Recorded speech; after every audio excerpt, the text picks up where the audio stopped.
This is the petition we're handing in to Downing Street. As you can see, I'll just show you some of the... It's taken up a huge box, print out. So here we have the petition itself. Southport's attacker was a Muslim terrorist. Keir Starmer resign because they suppressed the truth of the jihadist motives of the Southport's attacker. Turns out it was an Al-Qaeda terrorist. Here we have 124,768 signatures. It's probably gone up from that slightly. We had 23,900 social media shares. So this is what we're about to go in and hand in to the Prime Minister.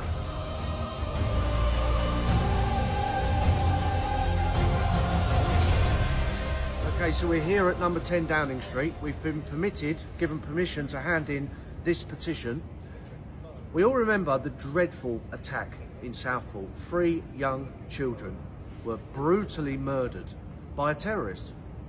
Now, actually, they suppressed all knowledge about the motives of this terrible terror attack for a long time. Yes, so they suppressed all knowledge, despite it being found out very shortly after that this terrorist in question had an Al-Qaeda manual in his house. He also had possession of a toxic substance that would be a biological weapon that would be used in terrorist attacks.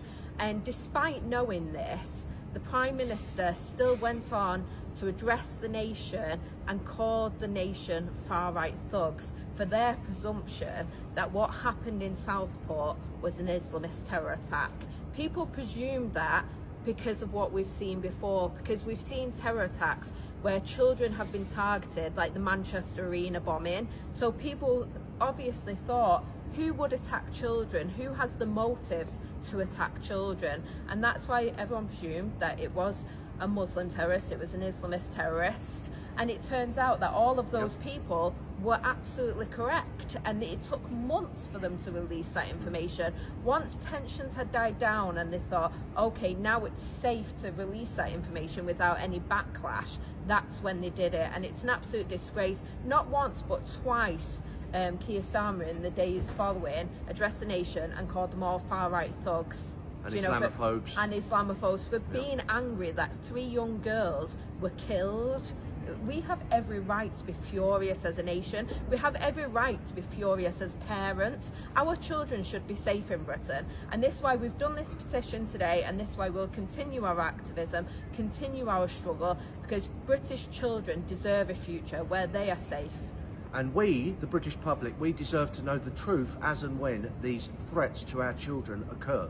We should have been told the truth very quickly, but instead they covered it up. They suppressed the truth from reaching the British public, and then they tried to put us back in our little box, tried to stop us moaning and complaining by calling us racists and Islamophobic. So over 125,000 people have signed this petition.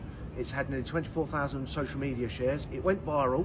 The people are angry in this country that we're being kept in the dark about the motives of these terror attacks, because you can guarantee that if the terrorist in question was anything to do with what they call the far right, they would release that information immediately. But because it's the reverse, they suppress it and hide the truth from the British people. It's unacceptable. So we're going to hand this petition in now to Keir Starmer, calling on him to resign as Prime Minister because he lied and he deliberately misled the nation.